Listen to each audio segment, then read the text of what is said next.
ನಮಸ್ತೆ ಎಲ್ಲರಿಗೂ. ಪದ್ಮಾ ಜ್ಯೋತಿಷ್ಯ ಶಾಸ್ತ್ರಕ್ಕೆ ನಿಮಗೆಲ್ಲರಿಗೂ ಸ್ವಾಗತ. ಬನ್ನಿ, ಇವತ್ತಿನ ಈ ಒಂದು ವೃಷಭ ರಾಶಿಯವರ ಬಗ್ಗೆ ಏನೆಲ್ಲ ಶುಭ ಫಲಗಳು ಇವೆ ಅಂತ ನಾವು ನೋಡ್ತಾ ಹೋಗೋಣ. ನನ್ನ ಆತ್ಮೀಯ ವೃಷಭ ರಾಶಿಯವರೇ, ಈ ದೇವಗುರು ಬೃಹಸ್ಪತಿಯ ಆಶ್ಲೇಷ ನಕ್ಷತ್ರ ಗೋಚಾರ 2026 ವೃಷಭ ರಾಶಿಯವರ ಈ ಒಂದು ಬದುಕಿನಲ್ಲಿ ಸಂಭವಿಸುತ್ತಿರುವ ಮಹಾಪವಾಡ ಮತ್ತು ರಹಸ್ಯಗಳ ಸ್ಫೋಟಕದ ಒಂದು ಅನಾವರಣ. ಅಂದರೆ ಇಲ್ಲಿ ಏನಪ್ಪ ಅಂತಂದರೆ 2026 ಆಗಸ್ಟ್ 19ರಂದು, ಅಂದರೆ ಬೆಳಗಿನ ಜಾವ ಸರಿಯಾಗಿ 3:10 ಸಮಯದಲ್ಲಿ ಈ ಒಂದು ಸಮಸ್ತ ಬ್ರಹ್ಮಾಂಡವು ಅತ್ಯಂತ ಗಾಢವಾದ ನಿದ್ರೆಯಲ್ಲಿ ಮುಳುಗಿರುವಾಗ ಈ ಖಗೋಳ ಮಂಡಲದಲ್ಲಿ ಒಂದು ಅಭೂತಪೂರ್ವ, ಅತ್ಯಂತ ಶಕ್ತಿಶಾಲಿ ಮತ್ತು ಜ್ಯೋತಿಷ್ಯ ಶಾಸ್ತ್ರದ ದೃಷ್ಟಿಯಿಂದ ಅತ್ಯಂತ ನಿರ್ಣಾಯಕವಾದ ಮಹಾಘಟನೆ ಸಂಭವಿಸುತ್ತೆ. ದೇವಗುರು ಬೃಹಸ್ಪತಿಯು ಅಂದಿನ ಈ ಸುಮುಹೂರ್ತದಲ್ಲಿ ತನ್ನ ನಕ್ಷತ್ರ ಚಲನೆಯನ್ನ ಬದಲಾಯಿಸಿ ಬುಧ ಗ್ರಹದ ಅತ್ಯಂತ ರಹಸ್ಯಮಯ ಹಾಗೂ ಶಕ್ತಿಶಾಲಿ ನಕ್ಷತ್ರವಾದ ಈ ಒಂದು ಆಶ್ಲೇಷ ನಕ್ಷತ್ರಕ್ಕೆ ಪ್ರವೇಶಿಸುತ್ತಾ ಇರೋದು. ಈ ಒಂದು ಗ್ರಹದ ಗ್ರಹಚಾರದ ಚಲನೆ ಸಾಮಾನ್ಯವಾದ ಪ್ರತಿಕ್ರಿಯೆ ಅಲ್ಲ. ವಿಶೇಷವಾಗಿ ಇಲ್ಲಿ ವೃಷಭ ರಾಶಿ ಮತ್ತು ಈ ವೃಷಭ ರಾಶಿಯ ಲಗ್ನದಲ್ಲಿ ಜನಿಸಿದ ಪ್ರತಿಯೊಬ್ಬ ವ್ಯಕ್ತಿಯ ಜೀವನದಲ್ಲಿಯೂ ಇದು 100% ಅತಿ ದೊಡ್ಡ ಆಂದೋಲನವನ್ನು, ವಿಶ್ಲೇಷಣೆ ಹಾಗೂ ನಿರೀಕ್ಷಿಸಿದ ಮಹಾ ತಿರುವುಗಳನ್ನು ತರುತ್ತೆ. ಇದು ನಿಮ್ಮ ಬದುಕಿನಲ್ಲಿ ನಿಮಗೆ ತಿಳಿಯದಂತೆ ಮರೆಯಲ್ಲಿದ್ದ ರಹಸ್ಯಗಳನ್ನು ಸತ್ಯದ ಬೆಳಕಿಗೆ ತರುತ್ತೆ. ಈ ವೃಷಭ ರಾಶಿಯ ಮೂಲ ಸ್ವಭಾವ ಹಾಗೂ ಪ್ರಸ್ತುತ ಬ್ರಹ್ಮಾಂಡದ ಗ್ರಹದ ಒಂದು ಸ್ಥಿತಿ. ವೃಷಭ ರಾಶಿಯು ಶುಕ್ರ ಗ್ರಹದ ಆಡಳಿತಕ್ಕೆ ಒಳಪಟ್ಟಿರುವ ರಾಶಿ. ಜ್ಯೋತಿಷ್ಯ ತತ್ವಗಳ ಪ್ರಕಾರ ವೃಷಭ ರಾಶಿಯವರ ಮೂಲ ಸ್ವಭಾವವೆಂದರೆ ಇಲ್ಲಿ ಒಂದು ಸ್ಥಿರತೆ. ಜೀವನದ ಪ್ರತಿಯೊಂದು ಕ್ಷೇತ್ರದಲ್ಲೂ ಶಾಂತಿ, ಸ್ಥಿರತೆ ಮತ್ತು ಭದ್ರತೆಯನ್ನು ಬಯಸುವುದು. ಸಹನೆ ಹಾಗೂ ನಂಬಿಕೆ. ಜನರನ್ನ ಬೇಗನೆ ನಂಬುವುದು. ಯಾರೊಂದಿಗೂ ಅನಗತ್ಯ ಜಗಳಕ್ಕೆ ಹೋಗದೆ ತಮ್ಮ ಕೆಲಸವನ್ನು ತಾವು ನಿಷ್ಠೆಯಿಂದ ಮಾಡಿಕೊಂಡು ಹೋಗುವುದು. ಇಲ್ಲಿ ವ್ಯಾವಹಾರಿಕ ಒಂದು ಜಾಣ್ಮೆ. ಆರ್ಥಿಕ ಭದ್ರತೆಗೆ ಮತ್ತು ಕುಟುಂಬದ ನೆಮ್ಮದಿಗೆ ಅತ್ಯಂತ ಹೆಚ್ಚಿನ ಆದ್ಯತೆಯನ್ನು ನೀಡುವುದು. ಆದರೆ ನಿಮ್ಮ ಈ ಒಂದು ಸರಳತೆ ಮತ್ತು ನಿಷ್ಠೆಯನ್ನು ಕೆಲವರು ನಿಮ್ಮ ದೌರ್ಬಲ್ಯವೆಂದು ಭಾವಿಸಿರಬಹುದು. ನಿಮ್ಮ ಆಪ್ತ ವಲಯದಲ್ಲೇ ಇದ್ದುಕೊಂಡು ನಿಮ್ಮ ಬೆನ್ನ ಹಿಂದೆ ಕುತಂತ್ರಗಳನ್ನು ಎಣೆಯುತ್ತಿರುವ ಕುತಂತ್ರಿಗಳಿಗೆ ಈ ಗೋಚಾರವು ಅಂತಿಮ ಕಾಲಮಿತಿಯನ್ನು ನಿಗದಿಪಡಿಸುತ್ತೆ. ಈ ಪ್ರಸ್ತುತ ಬ್ರಹ್ಮಾಂಡದಲ್ಲಿ ಪ್ರಮುಖ ಗ್ರಹಗಳ ಸ್ಥಿತಿ ಗತಿ ಹೀಗಿದೆ. ಶನಿದೇವ ಮೀನ ರಾಶಿಯಲ್ಲಿ ವಕ್ರ ನಡೆಯಲಿದ್ದು ಕರ್ಮಫಲಗಳನ್ನು ಸೂಕ್ಷ್ಮವಾಗಿ ತೂಗಿ ಅಳೆಯುತ್ತಿರೋದು. ಈ ರಾಹು ಗ್ರಹ ಕುಂಭ ರಾಶಿಯಲ್ಲಿ ಕುಳಿತು ಈ ಪ್ರಪಂಚದಾದ್ಯಂತ ಮಾಯಾಜಾಲವನ್ನು, ಭ್ರಮೆಗಳನ್ನು ಎಣೆಯುತ್ತಾ ಇರೋದು. ಕೇತು ಗ್ರಹ ಸಿಂಹ ರಾಶಿಯಲ್ಲಿದ್ದು ಮಾನವ ಕುಲದಲ್ಲಿ ವೈರಾಗ್ಯ ಹಾಗೂ ಜ್ಞಾನೋದಯವನ್ನು ಉಂಟು ಮಾಡುತ್ತಾ ಇರೋದು. ಆದರೆ ಈ ಎಲ್ಲ ಗ್ರಹಗಳ ಚಲನೆಗಳ ನಡುವೆ ನಮಗೆ ಅತ್ಯಂತ ಪ್ರಮುಖವಾದದ್ದು ಈ ವೃಷಭ ರಾಶಿಯವರ ಮೇಲೆ ನೇರ ಪ್ರಭಾವ ಬೀರುವುದು ಆಗಸ್ಟ್ 19ರಿಂದ ಮುಂದಿನ 73 ದಿನಗಳ ಕಾಲ ಸಂಭವಿಸುವ ದೇವಗುರು ಬೃಹಸ್ಪತಿಯ ಆಶ್ಲೇಷ ನಕ್ಷತ್ರದ ಒಂದು ಪ್ರವೇಶ. ಆಶ್ಲೇಷ ನಕ್ಷತ್ರದ ಗೂಢ ತತ್ವ ಮತ್ತು ಗುರು ಬುಧರ ಮಹಾಘರ್ಷಣೆ. ಆಶ್ಲೇಷ ನಕ್ಷತ್ರದ ಸಂಕೇತ ಮತ್ತು ಅದರ ಶಕ್ತಿಯನ್ನು ನಾವು ಆಳವಾಗಿ ಅರ್ಥೈಸಿಕೊಳ್ಬೇಕು. ಈ ಒಂದು ನಕ್ಷತ್ರದ ಸಂಕೇತ ಸುರುಳಿ ಸುತ್ತಿಕೊಂಡು ಕೂತಿರುವ ಸರ್ಪ ಅಂತಲೇ ಅನ್ಬಹುದು. ಇದರ ಗುಣಧರ್ಮ, ಆಲಿಂಗನ, ಆಳವಾದ ರಹಸ್ಯಗಳು, ವಿಷ ಸಂಮೋಹನ ಶಕ್ತಿ ಮತ್ತು ನಿರೀಕ್ಷಿಸಿದ ಹಠಾತ್ ದಾಳಿ. ನಕ್ಷತ್ರದ ಅಧಿಪತಿ ಬುಧ ಗ್ರಹ ಈ ವ್ಯವಹಾರ, ಬುದ್ಧಿ ಮತ್ತು ಸಂವಹನ ಕಾರಕ. ಈ ಜ್ಞಾನ, ಧರ್ಮ, ನ್ಯಾಯ ಮತ್ತು ವಿಸ್ತರಣೆಯ ಕಾರಕನಾದ ದೇವಗುರು ಬೃಹಸ್ಪತಿಯು ತನ್ನ ಉಚ್ಚ ರಾಶಿಯಾದ ಕರ್ಕಾಟಕ ರಾಶಿಯಲ್ಲಿ ಸಂಚರಿಸುವಾಗ ಬುಧನ ನಕ್ಷತ್ರವಾದ ಆಶ್ಲೇಷ ನಕ್ಷತ್ರವನ್ನು ಪ್ರವೇಶಿಸಿದಾಗ ದೈವಿಕ ಜ್ಞಾನ ಮತ್ತು ಗೂಢ ರಹಸ್ಯಗಳ ನಡುವೆ ಬೃಹತ್ ಘರ್ಷಣೆ ಏರ್ಪಡುತ್ತೆ.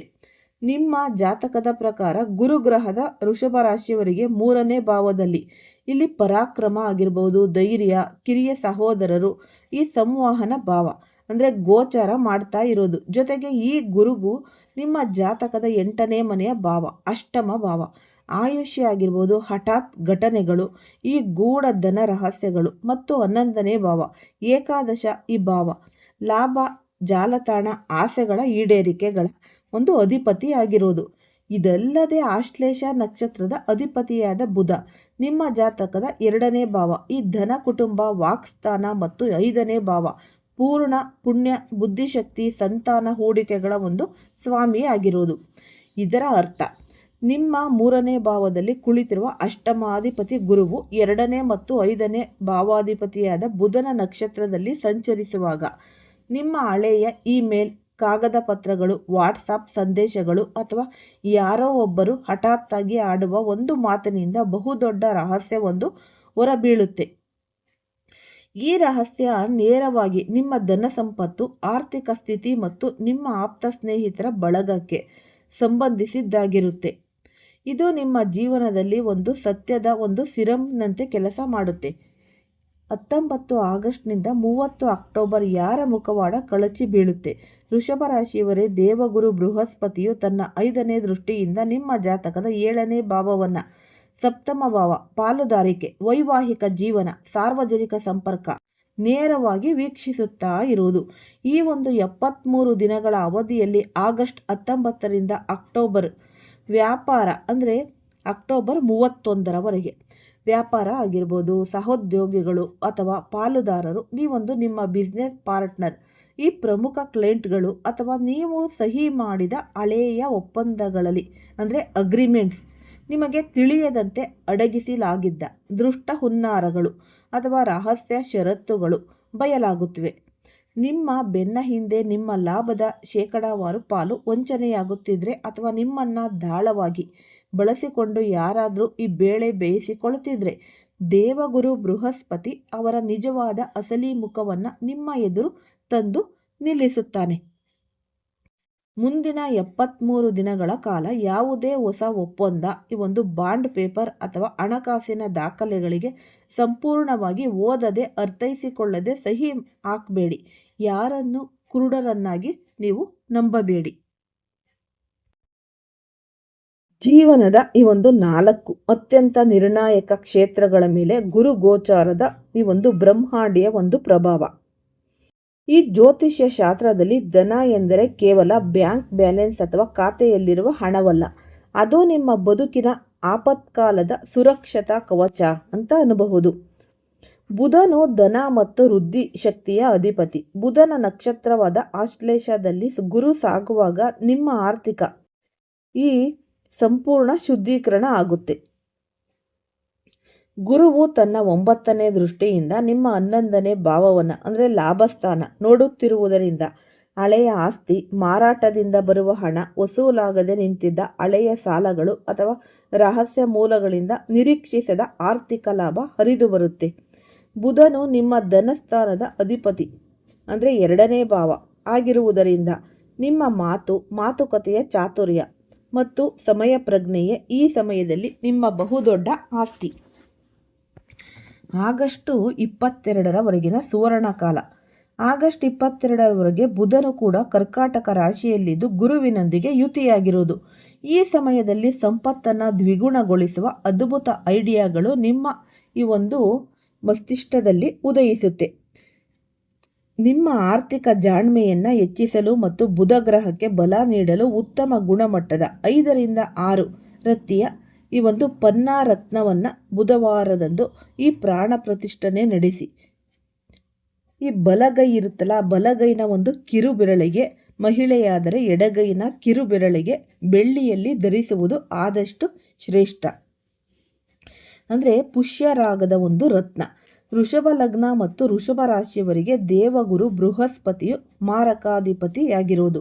ಆದ್ದರಿಂದ ಯಾವುದೇ ಕಾರಣಕ್ಕೂ ಯಾರ ಸಲಹೆ ನೀಡಿದರೂ ಈ ಕನಕ ಪುಷ್ಯರಾಗ ರತ್ನವನ್ನು ಧರಿಸಬಾರದು.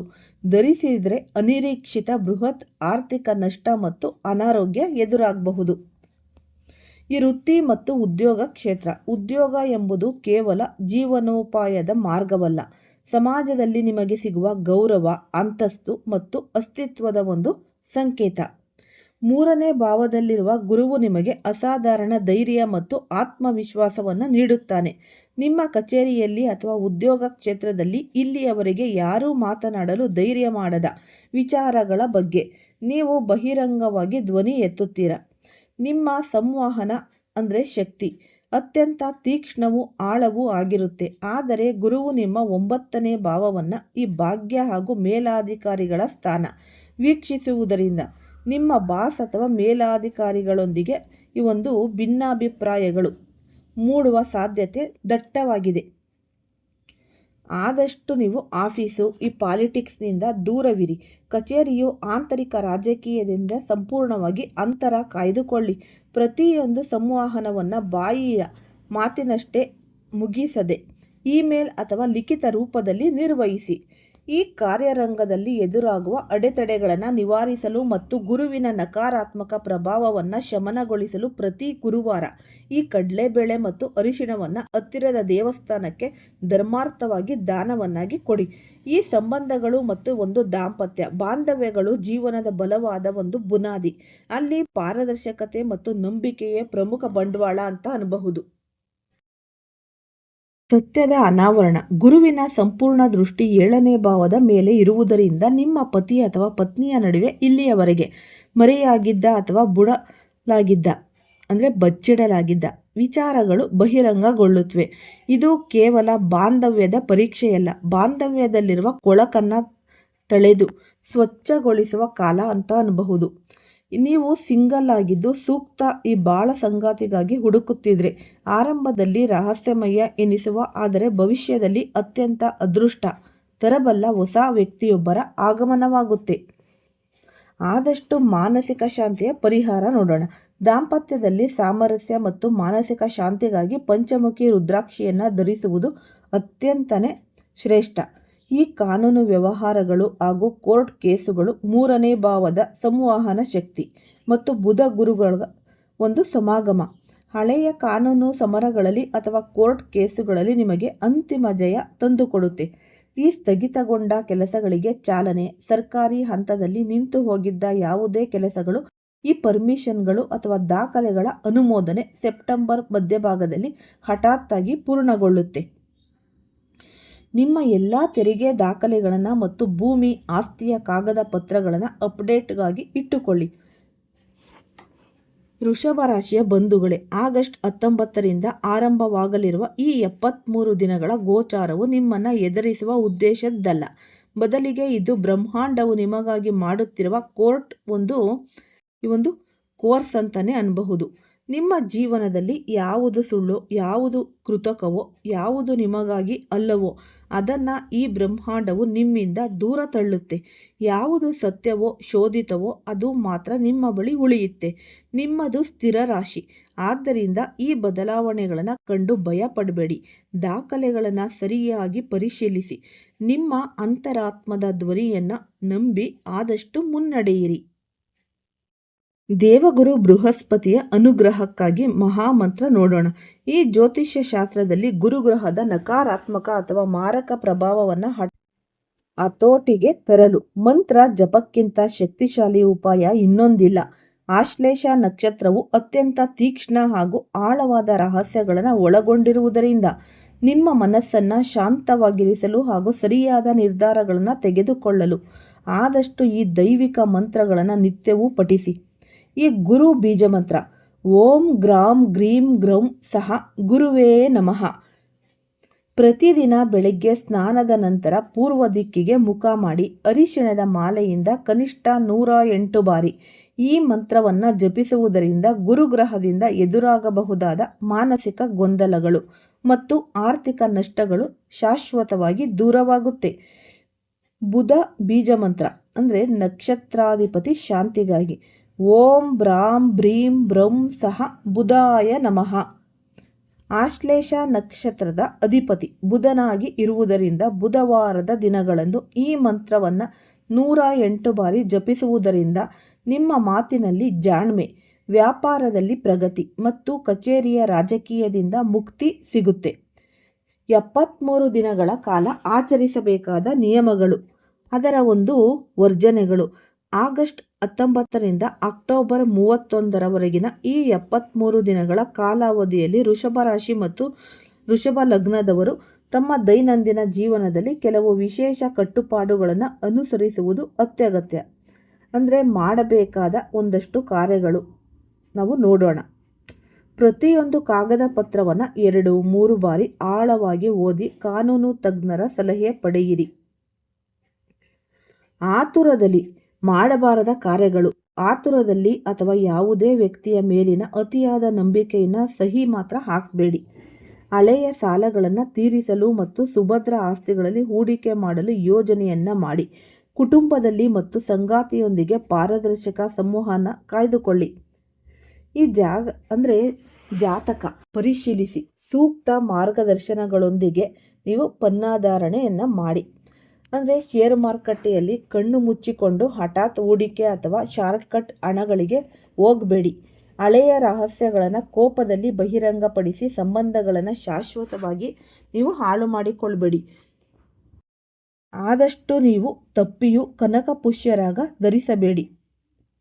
ಈ ಸರ್ಪದೋಷ ಶಮನ ಮತ್ತು ತಾಂತ್ರಿಕ ಆಪತ್ತುಗಳಿಂದ ರಕ್ಷಣೆ. ಆಶ್ಲೇಷ ನಕ್ಷತ್ರದ ಮೂಲ ಸಂಕೇತ ಸರ್ಪವಾಗಿ ಇರೋದ್ರಿಂದ ಈ ಸಮಯದಲ್ಲಿ ವೃಷಭ ರಾಶಿಯವರ ಮೇಲೆ ಸರ್ಪದೋಷ ಅಥವಾ ಅಪ್ರತ್ಯಕ್ಷ ಶತ್ರುಗಳ ದೃಷ್ಟ ಕಣ್ಣು ಬೀಳುವ ಸಾಧ್ಯತೆ ಹೆಚ್ಚಿದೆ. ಈ ಸುಬ್ರಹ್ಮಣ್ಯ ಸ್ವಾಮಿಯ ಪೂಜೆ ಮಾಡಿ. ಪ್ರತಿ ಮಂಗಳವಾರ ಅಥವಾ ಆಶ್ಲೇಷ ನಕ್ಷತ್ರವಿರುವ ದಿನದಂದು ನಾಗದೇವತೆಗೆ ಅಥವಾ ಸುಬ್ರಹ್ಮಣ್ಯ ಸ್ವಾಮಿಗೆ ಕ್ಷೀರಾಭಿಷೇಕ ಮಾಡಿಸುವುದು ಅತ್ಯಂತ ಶ್ರೇಷ್ಠ. ಈ ವಿಷ್ಣು ಸಹಸ್ರನಾಮ ಪಾರಾಯಣ ಮಾಡಿ. ದೇವಗುರು ಬೃಹಸ್ಪತಿ ಮತ್ತು ಬುಧ ಇಬ್ಬರ ಕೃಪೆಯು ಒಟ್ಟಿಗೆ ಲಭಿಸಲು ಪ್ರತಿದಿನ ಮನೆಯಲ್ಲಿ ವಿಷ್ಣು ಸಹಸ್ರನಾಮ ಪಠಿಸುವುದು ಅಥವಾ ಈ ಶ್ರವಣ ಮಾಡುವುದು ನಿಮ್ಮ ಸುತ್ತಲೂ ಒಂದು ಬಲವಾದ ದೈವಿಕ ರಕ್ಷಣಾ ಕವಚ ನಿರ್ಮಿಸುತ್ತೆ. ಈ ಒಂದು ಬ್ರಹ್ಮಾಂಡೀಯ ಬದಲಾವಣೆ ನಿಮ್ಮನ್ನು ಕುಗ್ಗಿಸಲು ಬಂದಿದ್ದಲ್ಲ, ಬದಲಿಗೆ ನಿಮ್ಮನ್ನು ಹೆಜ್ಜೆ ಹೆಜ್ಜೆಗೂ ಜಾಗರೂಕರನ್ನಾಗಿ ಮಾಡಿ ಜೀವನದ ಮುಂದಿನ ಹಂತಕ್ಕೆ ಜ್ಞಾನೋದಯದೊಂದಿಗೆ ಕರೆದೊಯ್ಯಲು ಇದು ಬಂದಿರೋದು. ಈ ಮೋಸದ ಮುಸುಕನ್ನು ಸರಿಸಿ ಸತ್ಯದ ಬೆಳಕಿನಲ್ಲಿ ನಿಮ್ಮ ನಿಜವಾದ ಶಕ್ತಿಯನ್ನು ಆದಷ್ಟು ಕಂಡುಕೊಳ್ಳಿ. ಈ ಗೋಚಾರದ ಪ್ರತಿಯೊಂದು ಕ್ಷಣವೂ ನಿಮಗಾಗಿ ಈ ಹೊಸ ಪಾಠಗಳನ್ನು ಮತ್ತು ಅಪಾರ ಯಶಸ್ಸಿನ ಬಾಗಿಲುಗಳನ್ನು ತೆರೆಯುತ್ತೆ. ಆದಷ್ಟು ನೀವು ಜೀವನದಲ್ಲಿ ಈ ಸರಳವಾದ ವಿಧಿವಿಧಾನಗಳನ್ನು ಮಾಡಿಕೊಳ್ಳಲೇಬೇಕು. ವೃಷಭ ರಾಶಿ ಹಾಗೂ ವೃಷಭ ಲಗ್ನದಲ್ಲಿ ಜನಿಸಿದವರಿಗೆ ದೇವಗುರು ಬೃಹಸ್ಪತಿಯು ಈ 73 ದಿನಗಳ ಗೋಚಾರವು ಕೇವಲ ಒಂದೆರಡು ಕ್ಷೇತ್ರಗಳಿಗೆ ಸೀಮಿತವಾಗಿರಲ್ಲ. ತೃತೀಯ ಭಾವವಾದ ಕರ್ಕಾಟಕ ರಾಶಿಯಲ್ಲಿ ಕುಳಿತು ಗುರುವು ತನ್ನ 3 ದಿವ್ಯ ದೃಷ್ಟಿಗಳಿಂದ ಜಾತಕದ ಅತ್ಯಂತ ಪ್ರಮುಖ 3 ಭಾವಗಳನ್ನು ವೀಕ್ಷಿಸುತ್ತೆ. ಈ ಸಪ್ತಮ ಭಾವದ ಮೇಲೆ 5ನೇ ದೃಷ್ಟಿ ವ್ಯಾಪಾರ, ಭಾಗಿದಾರಿತೆ, ಪತಿ ಪತ್ನಿ. ಗುರುವು ತನ್ನ ಪಂಚಮ ದೃಷ್ಟಿಯಿಂದ ಸಪ್ತಮ ಭಾವವನ್ನು ನೋಡುತ್ತಿರುವುದರಿಂದ ನಿಮ್ಮ ಸಾರ್ವಜನಿಕ ವ್ಯವಹಾರಗಳಲ್ಲಿ ತೀವ್ರವಾದ ಬದಲಾವಣೆಗಳು ಕಂಡುಬರುತ್ತವೆ. ಈ ವಿಡಿಯೋ ಇಷ್ಟ ಆಗಿದ್ದಲ್ಲಿ ಲೈಕ್ ಮಾಡಿ ಮತ್ತು ಶೇರ್ ಮಾಡಿ. ಯಾರಾದರೂ ಹೊಸದಾಗಿ ನೋಡ್ತಾ ಇದ್ರೆ ಅವರು ಕೂಡ ಈ ಚಾನಲ್ಗೆ ಸಬ್ಸ್ಕ್ರೈಬ್ ಮಾಡಿಕೊಳ್ಳಿ. ಆದಷ್ಟು ಎಲ್ಲರಿಗೂ ಈ ವಿಡಿಯೋನ ಶೇರ್ ಮಾಡಿ. ಯಾಕೆಂದರೆ ತುಂಬ ಜನ ಕತ್ಲೇಲಿ ಇರ್ತಾರೆ. ನಿಮ್ಮಿಂದ ಅವರು ಬೆಳಕಿಗೆ ಬರಲಿ, ಆ ಪುಣ್ಯ ನಿಮಗೆ ಲಭಿಸುತ್ತೆ. ಸರ್ವೇ ಜನ ಸುಖಿನೋ ಭವಂತು. ಎಲ್ಲರಿಗೂ ಸಹ ಧನ್ಯವಾದಗಳು.